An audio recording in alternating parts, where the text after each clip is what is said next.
dia, você que está aqui, presente, quem está também nos acompanhando pela transmissão.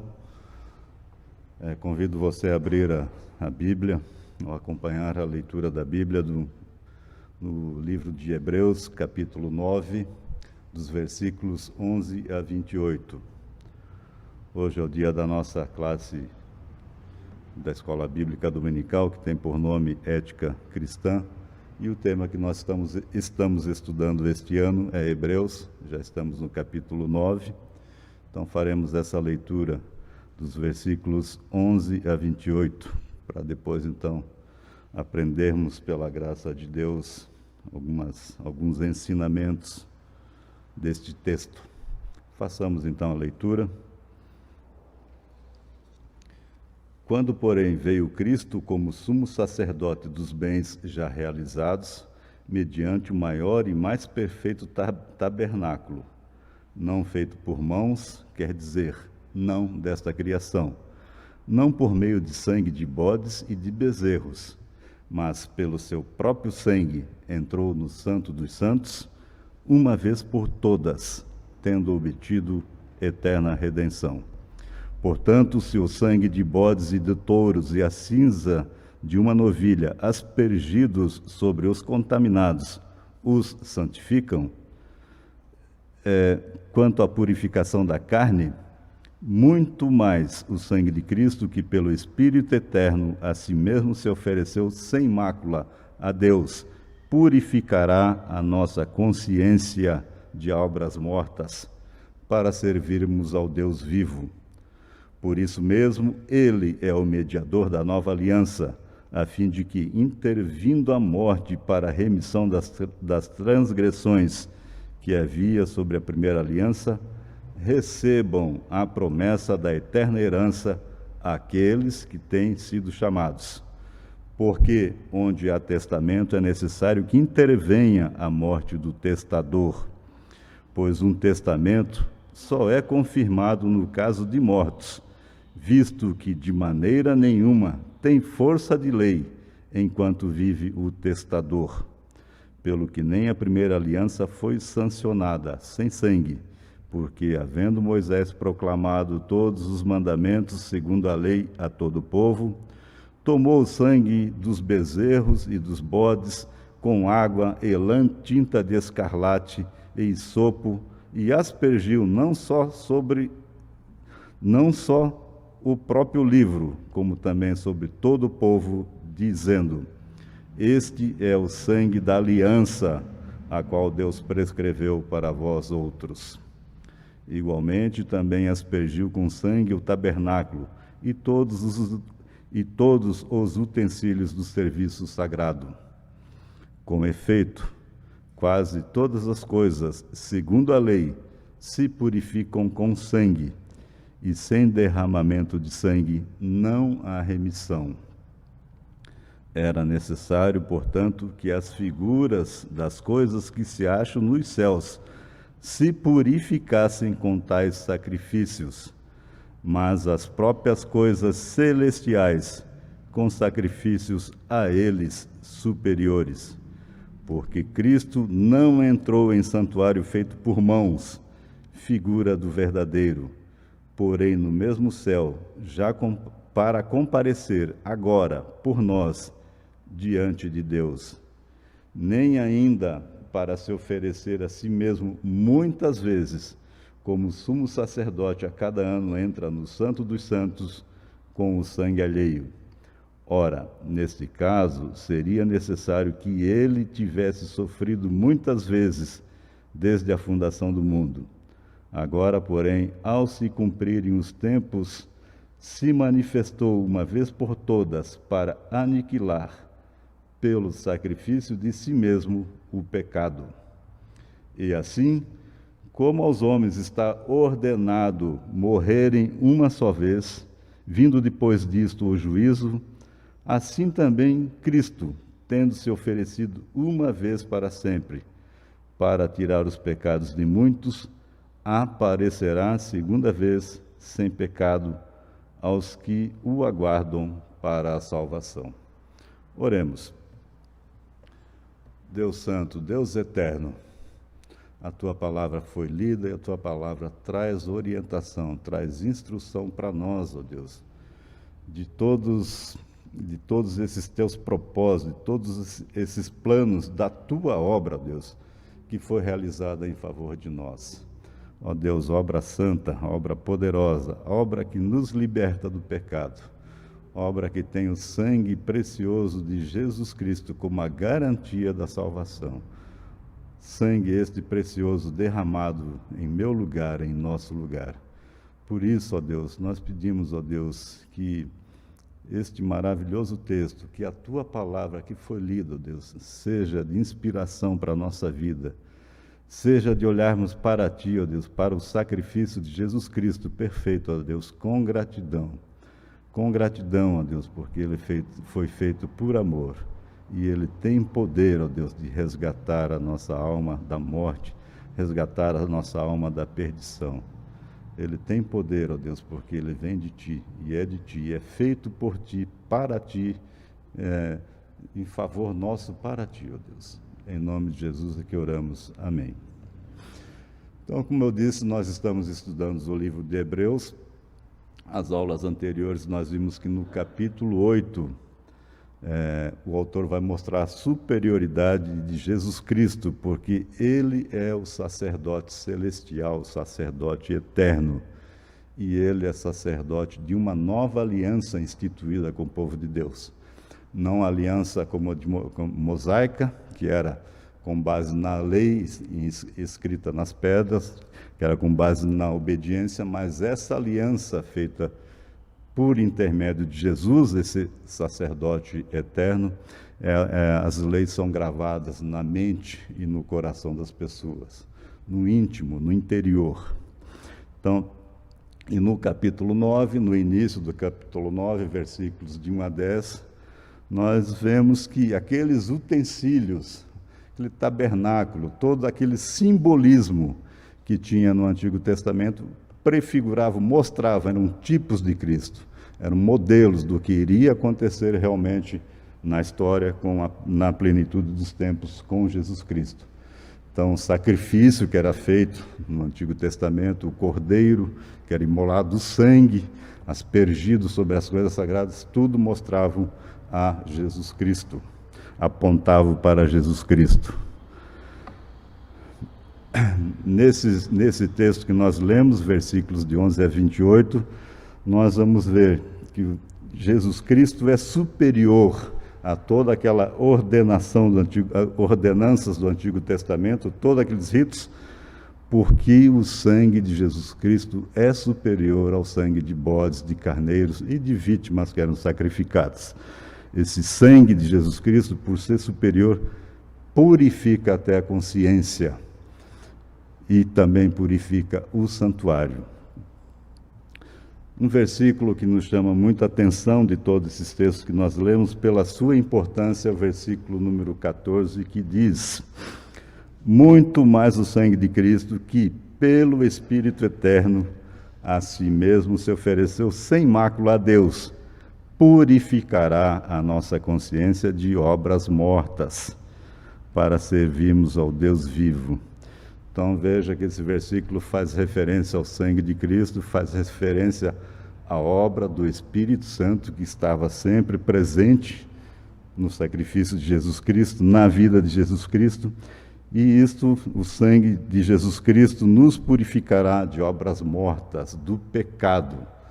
Obras mortas é consequência do pecado, são obras que não dão vida, e nos purificará dessas obras mortas para termos liberdade na nossa consciência e podermos servirmos efetivamente ao Deus vivo. Nós vemos que todas as religiões existentes no mundo, com seus rituais, com seus sacrifícios, com suas ordenanças, os seus mandamentos, elas tentam apagar uma coisa, que é a culpa existente na consciência do ser humano. Todo ser humano tem uma consciência, vamos dizer, pesada, porque isso é fruto do pecado. E o pecado é universal, o pecado impacta todo homem. Só Jesus, como ser humano, Deus, não pecou. Os demais todos têm pecado.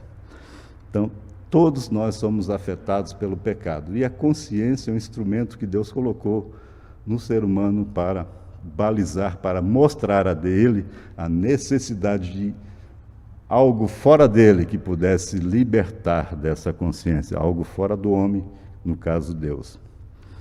E a gente vê que, por mais que às vezes a gente possa dizer, mas as pessoas já estão tão acostumadas ao mal que já estão com as consciências cauterizadas. Eu entendo que é um engano, porque na hora da morte, mesmo essas pessoas que a gente acha, já não se importam com mais nada, mesmo na hora da morte, na hora da dificuldade, elas vão apelar. A consciência vai apontar alguma coisa. Tá, existe até um ditado, uma citação irônica, né, que a pessoa é ateu até a hora de estar dentro de um avião e o avião estiver caindo, né, que vai gritar, salve-me Deus, o Deus me salve. Mas na verdade é isso, né? Só quem pode libertar a consciência do ser humano da culpa que vem do pecado é Deus. Então só Jesus, realmente, só por Jesus nós podemos ter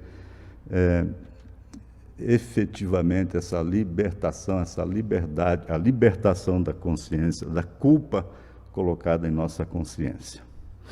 Então, vamos agora então comentar alguns versículos desse texto que nós lemos, a partir do versículo 11.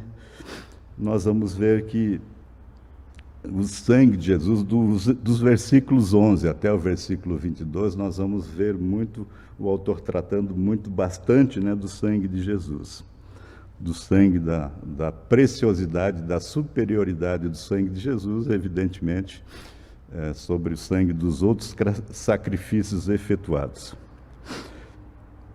Quando foi instituído por Deus a aliança com Moisés, o sangue era uma figura muito importante. Não só na aliança, a gente já vai ver que bem antes da aliança com Moisés, o sangue, não existe remissão, perdão de pecados, sem derramamento de sangue. Nós já vamos ver isso desde que o homem caiu, sempre há a questão do sangue como preço pelo pecado. Mas na aliança mosaica foi instituído, inclusive, que não se deveria matar outras pessoas, não se deveria derramar sangue de outras pessoas, muito menos ingerir sangue de animais, porque o sangue representa a vida.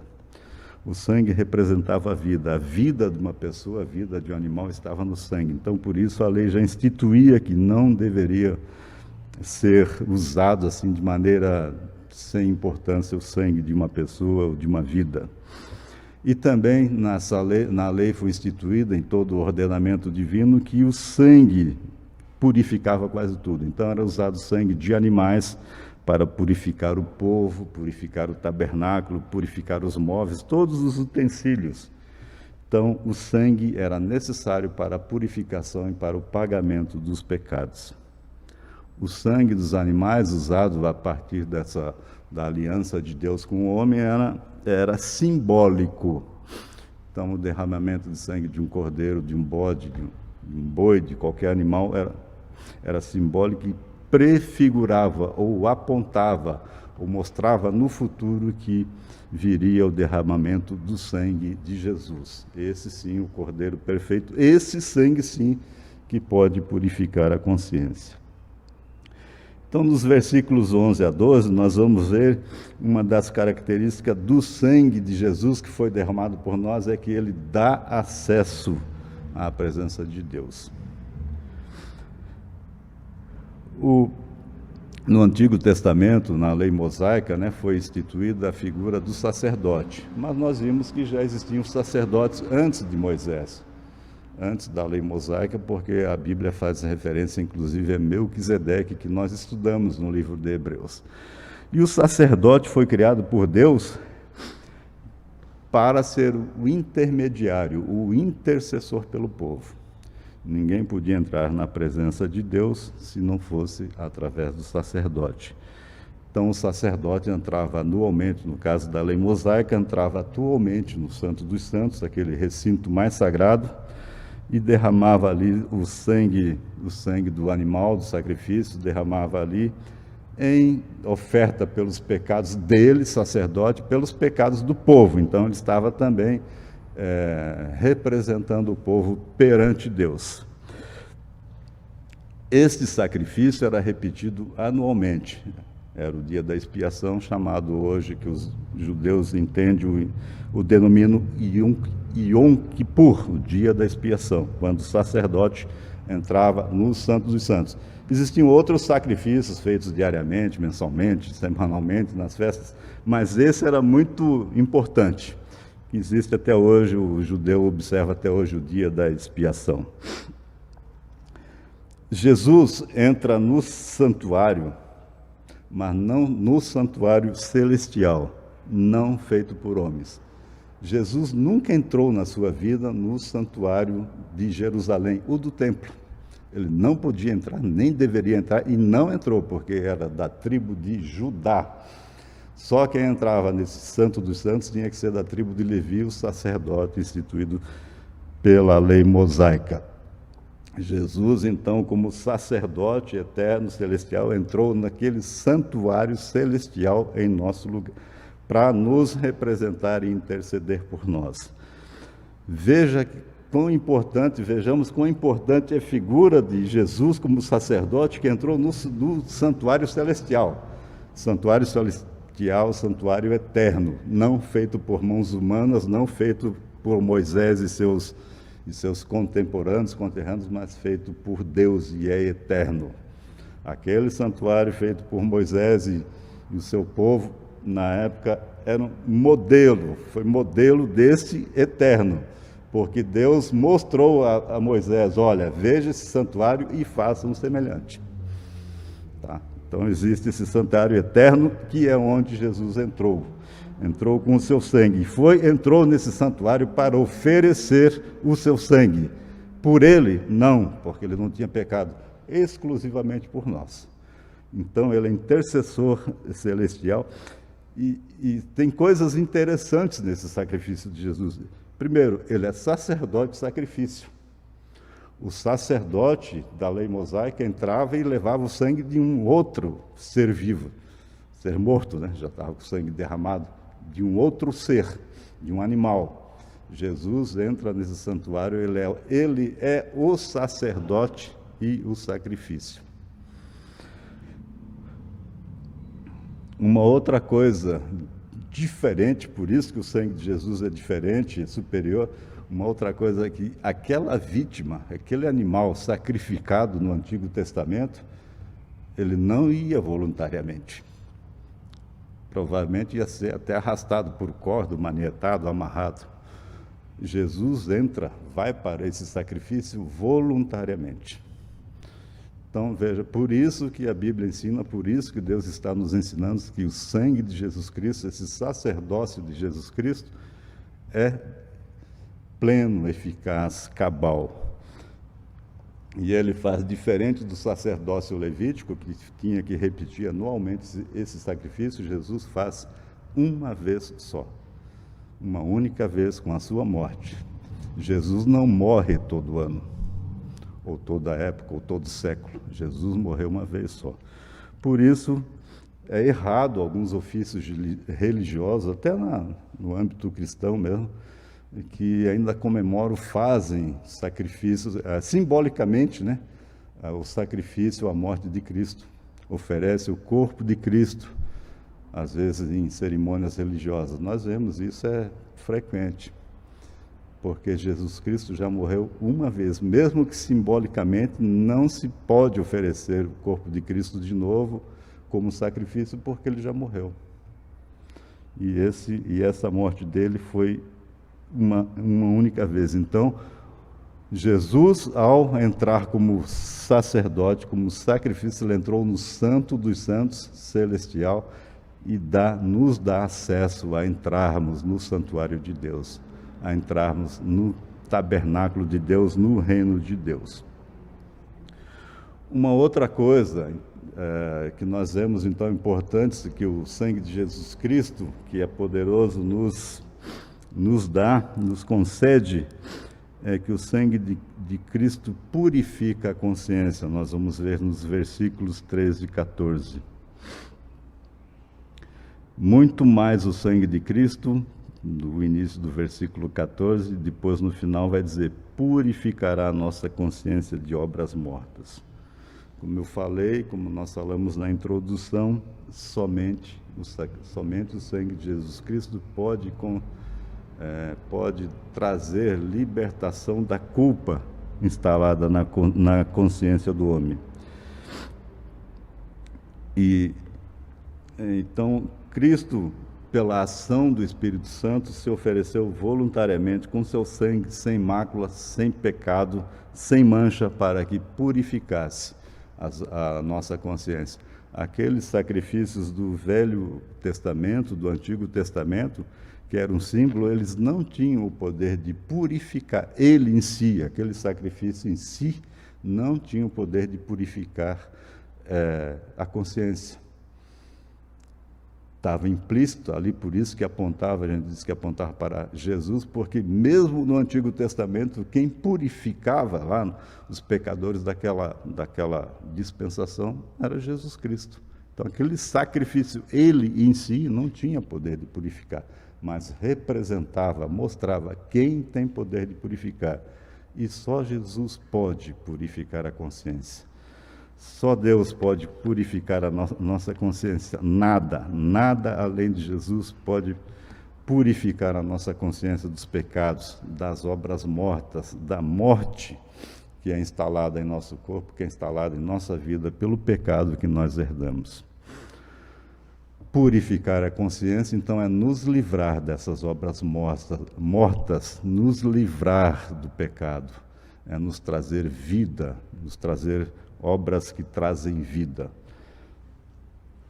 Isso é muito tranquilo, né, da gente entender que realmente a nossa consciência, lá no nosso íntimo mesmo, nós sabemos que só Jesus, só o novo nascimento, só a regeneração, só a obra de Deus através do Espírito Santo pode libertar o homem. As religiões, como também já falamos na introdução, buscam, as religiões, ou até outras coisas, buscam amenizar esse efeito da culpa, esse efeito da culpa, da consciência pesada na vida humana, mas não consegue.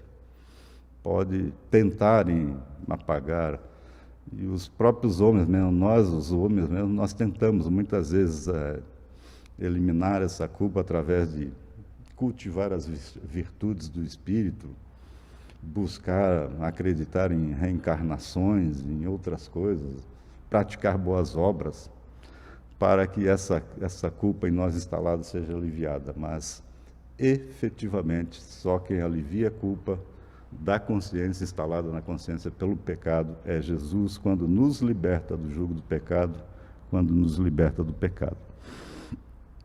Nada além do sangue de Jesus Cristo pode purificar a consciência. E uma outra coisa que nós vemos, então, do sangue de Jesus, nos versículos de 15 a 22, é que o sangue de Jesus é a garantia da vida eterna. Então, o sangue de Jesus nos dá acesso, só recapitulando, o sangue de Jesus nos dá acesso ao reino de Deus, nos dá acesso a Deus, o sangue de Jesus nos dá acesso a isso.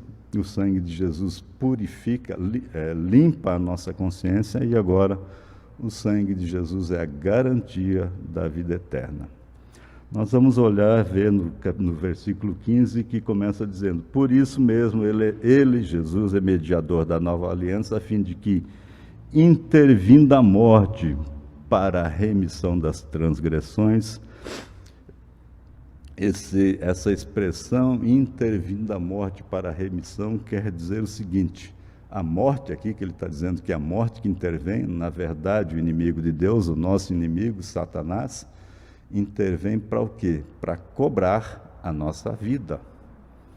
Ele quer a nossa vida. Então, ele se apresenta diante, vamos pensar assim, ele se apresenta diante do juiz, Deus, dizendo: ó, eu quero a vida deste cidadão, porque ele é pecador, porque ele pecou. E esse cidadão é pecador, e esse cidadão sendo pecador, o sangue dele tem que ser, a vida dele me pertence.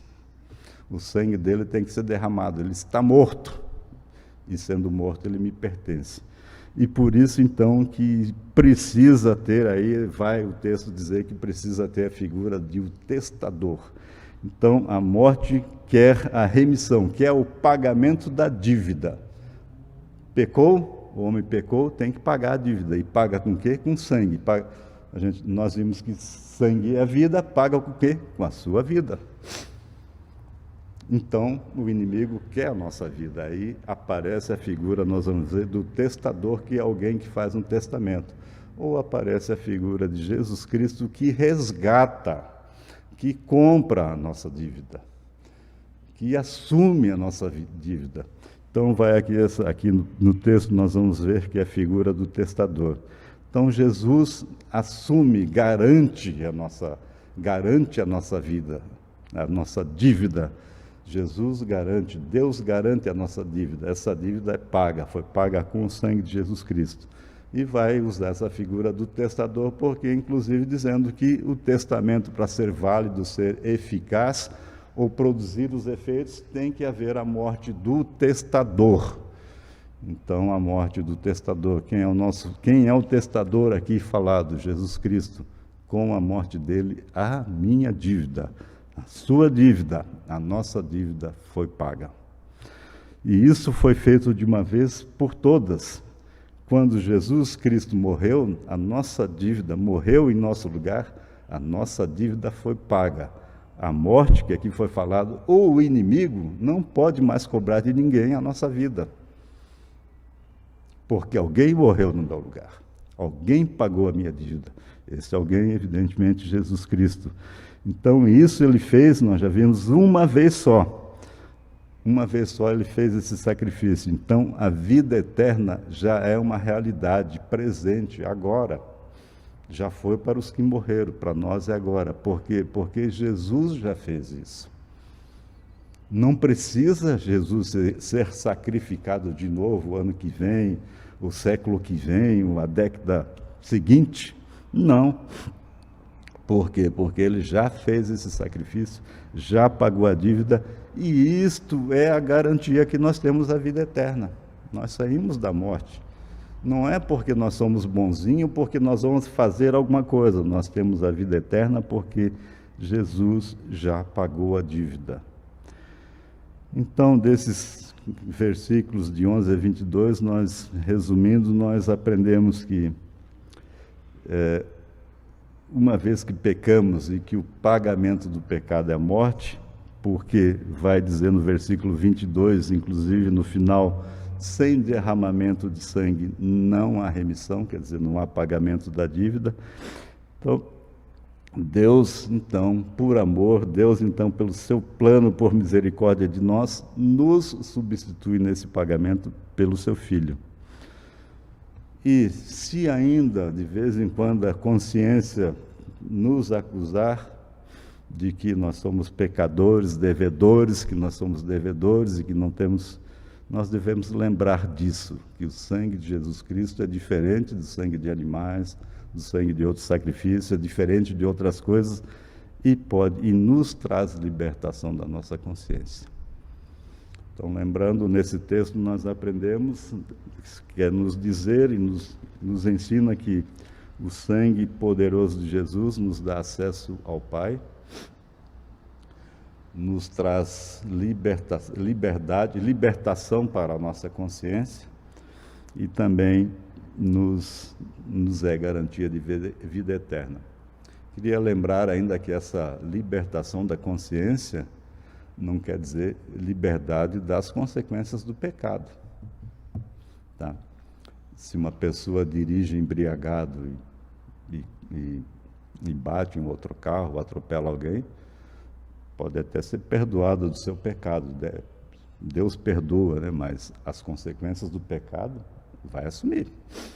A libertação da consciência não quer dizer libertação das consequências.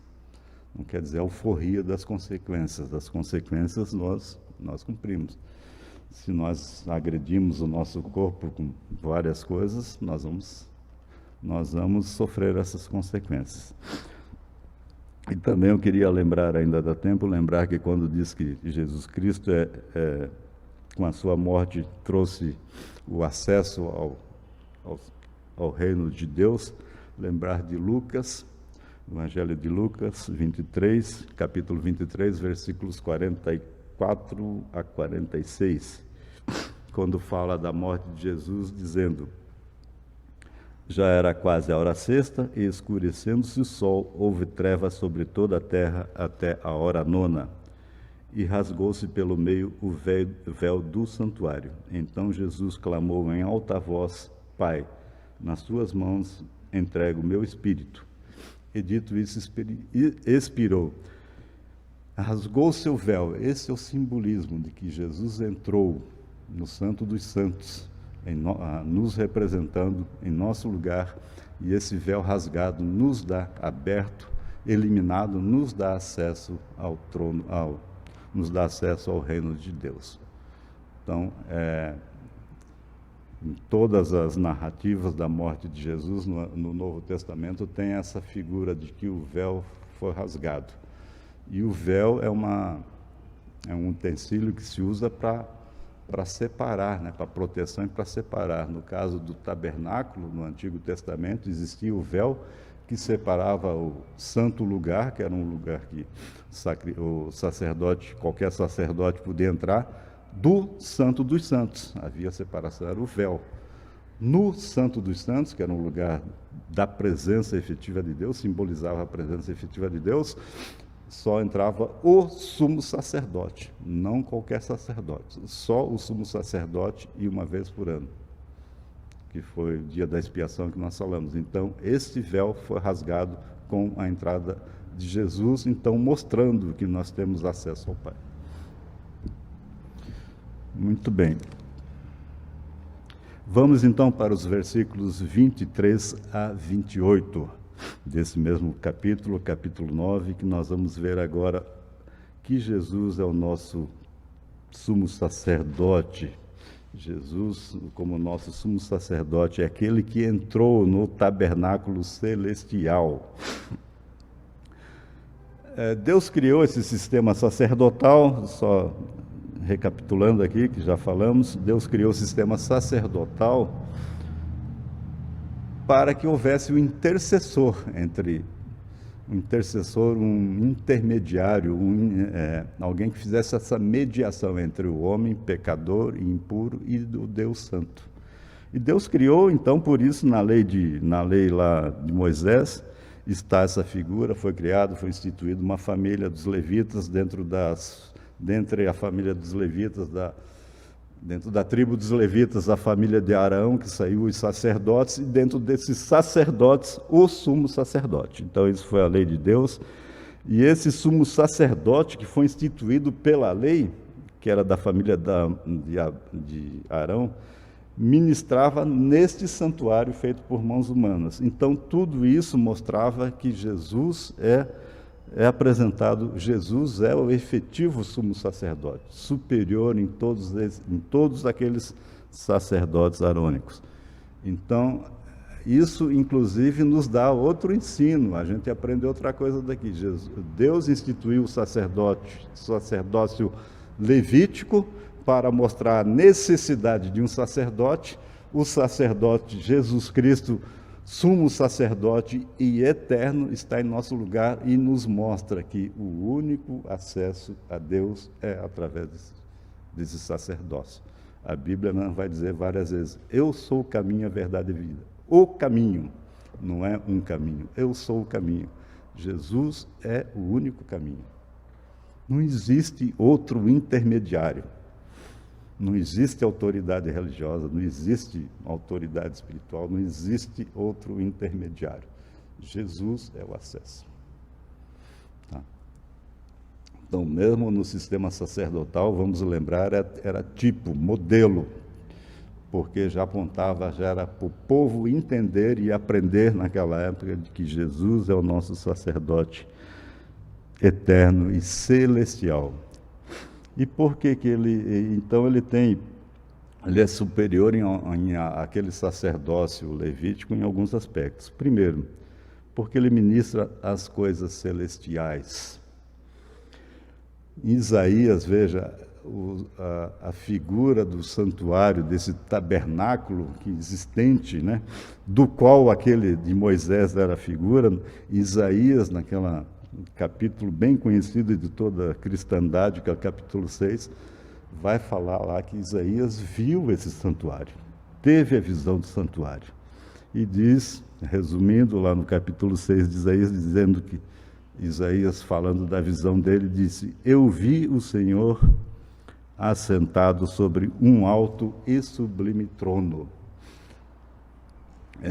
Apocalipse 4 também vai falar da visão do apóstolo João, também que ele viu os céus. João viu os céus se abrirem e viu, dessa abertura dos céus, viu Deus no trono e o Cordeiro ao seu lado. Moisés, a Bíblia narra também que Moisés também viu esse tabernáculo eterno, esse templo, esse santuário, onde está a presença de Deus. Moisés viu e Deus orientou que ele fizesse um modelo, copiasse na terra. Então, nesse santuário, nesse tabernáculo, nesse lugar em que Deus habita, é que Jesus é o sumo sacerdote, e ele, com o sangue dele, adentrou esse tabernáculo, esse santuário. Então, Jesus é incomparavelmente superior ao sacerdócio levítico, que ministrava em um santuário, em um tabernáculo, com utensílios feitos por mãos humanas. O tabernáculo de Moisés foi construído lá pelos artífices, a Bíblia relata isso, quem trabalhava com ouro, com prata, com tecidos, eles fizeram. Então, esse tabernáculo feito por Moisés e o seu povo eram feito por mãos humanas, mãos impuras, corrompidas. E Jesus não, Jesus ministra nesse tabernáculo que alguns filhos de Deus, por graça de Deus, tiveram uma visão, ou perceberam uma visão limitada, acredito, mas tiveram uma visão disso, de como é esse santuário, que um dia nós estaremos lá. Jesus, então, está ministrando, está exercendo o seu sacerdócio nesse tabernáculo. E ele, nesse tabernáculo, nesse santuário, ele está hoje, está agora, esteve sempre, eternamente, intercedendo pelo seu povo. Intermediando pelo seu povo. Por isso que eu falei que é errado a gente, mesmo que simbolicamente, querer dizer que o corpo de Cristo que está sendo sacrificado hoje. Não, ele está vivo no santuário, intercedendo por nós. Isso é maravilhoso a gente saber disso. E também Jesus, como sumo sacerdote aqui da ordem levítica, entrou no Santo dos Santos celestial. Só ele entrou lá e está intercedendo por nós. Então ele exerce esse seu sacerdócio num santuário, num tabernáculo, num lugar espiritual muito superior, muito diferente do que aquele terreno que era figura desse aqui. E como nós vimos, que inclusive o sacrifício e aquele santuário, aquele lugar não tinha poder salvífico em si. Mas sim, nessa entrada de Jesus no santuário celestial, ele, ao abrir foi na nossa frente, por isso que ele é o nosso precursor, ele vai na nossa frente, foi historicamente na nossa frente para nos abrir o lugar, nos dar acesso a esse reino. Uma outra coisa é que o sacerdócio de Jesus Cristo, o sangue dele, a sua vida, o seu sacerdócio é superior ao levítico, é porque ele ofereceu de uma só vez. O sacerdócio levítico, nós já vimos, exercia essa oferta muitas vezes. Não era anualmente, não, muitas vezes. Anualmente era o dia da expiação. mas oferecia muitas vezes, porque o sangue de animais não libertava da consciência, não libertava, não purificava definitivamente. Isso só o sangue de Jesus. O sangue de animais não removia culpa, nem purificava a consciência. Era um símbolo, mostrava Jesus. Agora, Jesus, sim, ele nos liberta. Por quê? Porque com a sua morte, ele aniquilou o pecado. Ele pagou a dívida, derrotou Satanás. Efetivamente derrotado Satanás. Tá, então, por isso que Jesus tem esse poder de nos dar a vida e uma vez só ele fez isso, uma vez só, sacrifício perfeito. De novo, lembrando, ele é a oferta, é o sacrifício, ele é o sacerdote e o sacrifício, a oferta, e com isso, cumprindo o plano estabelecido na eternidade, ele derrotou a morte, que é consequência do pecado, ao ressurgir, não é isso? Deus ressuscitou, a morte não tem efeito sobre ele. E ele entrou no Santo dos Santos, então tudo esse caminho que ele fez também, apontou e fez por nós. Nós também venceremos a morte, não por nós mesmos, mas por Jesus. Ou seja, quando a nossa morte biológica, física se apresentar, nós teremos a nossa vida eterna, porque Jesus já fez isso.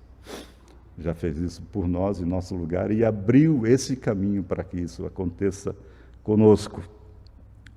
Então, Jesus, uma vez só, uma oferta só, do seu corpo, sem mácula, sem mancha, sem pecado, ele venceu a morte e derrotou o nosso inimigo, aquele inimigo que cobrava a nossa vida. Cobrava a nossa vida por causa do pecado. E uma outra coisa é que Jesus Cristo, o seu sangue, o seu sacerdócio é superior à ordem levítica, é porque ele ressuscitou e voltará. O sumo sacerdote da ordem de Levi, ele entrava no Santo dos Santos, fazia o seu sacrifício, apresentava o sacrifício por si e pelo povo, e ele retornava, ele não ficava lá. Então, isso voltava para o povo. O povo, inclusive, acho que o Josué e o André, que já ministraram essas aulas para a gente, já até lembraram que teve uns tempos até que o povo ficava esperando a volta do sumo sacerdote do Santo Santos. E teve uns tempos, inclusive, que eles tinham o costume de colocar uns sinos no corpo do sumo sacerdote, no pé, e inclusive que ele fosse amarrado com uma corda, porque se ele falecesse nesse recinto, ninguém podia entrar para tirar o corpo dele. Então puxava. Então, só estou falando isso para mostrar que o sacerdote entrava e voltava para o povo. E o povo ficava esperando, como naquela expectativa do perdão. E Jesus também vai voltará. A Bíblia diz, Jesus vai voltar a segunda vez, como também o sacerdote voltava do sacrifício, Jesus voltará. Isso é certo. Todos nós temos essa certeza. Mas ele não vai voltar mais para tratar de pecado, porque o pecado do seu povo ele já tratou quando morreu. Ele vai voltar agora para reunir o seu povo. Reunir aqueles que tiveram a libertação da consciência, a libertação do pecado. Então, Jesus vai voltar. Por isso, ele é superior. O sacerdócio, esse sacerdote, ele voltava, sim, para o seu povo, mas ele um dia morria e vinha outro sumo sacerdote. Ele voltava, dali a um ano, ele entrava de novo no Santo dos Santos para oferecer sacrifício e libertar o povo do pecado, e simbolizar a libertação do pecado. O sacerdócio de Jesus, não, ele não vem de novo tratar do pecado, fazer outro sacrifício, fazer outra coisa. Ele vem para reunir o povo, porque questão do pecado ele já tratou com a sua vida de uma vez só. Então, concluindo assim o nosso aprendizado, que nós aprendemos, claro que o texto é muito, muito denso, tem muitos ensinos, tem muitas coisas ainda para a gente aprender, a palavra de Deus é importante, por isso a gente sempre vai aprendendo, sempre. Mas assim, resumindo alguns pontos que eu queria chamar atenção para esse para esse texto que nós lemos. Primeiro, a suficiência de Jesus. Jesus o sangue de Jesus e o sacerdócio de Jesus é poderoso e é suficiente, plenamente suficiente. Lembramos também que nos clamores da cruz, que a gente sempre lembra aqui no nosso culto pascal,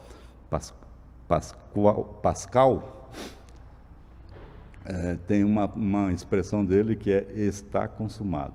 Então, quando ele morreu, um dos clamores, dos brados de Jesus na cruz é está consumado. Consumado que a dívida está paga. O plano está totalmente executado. Não há nada mais a fazer. Então, a obra de Jesus, por isso que ele é superior, porque de uma vez por todas ele consumou toda a obra de Jesus, todo o plano de salvação, quitou a dívida. Não precisa mais ser repetido nada. Agora, a nós, a eu, a você, só nos resta estarmos aguardando a volta de Jesus, a segunda volta. Né? Pessoas, alguns erros que nós podemos cometer. Nós podemos pensar que com boas obras, ou com virtudes, cultivar o espírito, boas virtudes, ética, com moral, nós podemos chegar a Deus. Não. Nós só chegamos a Deus por intermédio desse sumo sacerdote efetivo, sumo sacerdote eterno e celestial, Jesus Cristo. Um outro erro que nós podemos cometer é confiar, ou acreditar, ou deixar-nos levar por outros intermediários, por outros sacerdotes, por outros mediadores que não Jesus Cristo. Nós não podemos não existe nenhum mediador entre Deus e o homem,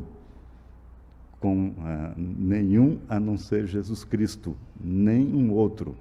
Não existe Maria, não existe José, não existe Paulo, não existe Pedro, João. Para os reformados, fala até de brincadeira, né? Não tem Calvino, não tem ninguém. É Jesus Cristo, nem Maria, nem José, nem Elias, nem Moisés. O único intermediador, o único mediador entre Deus e o homem é Jesus Cristo. Tá?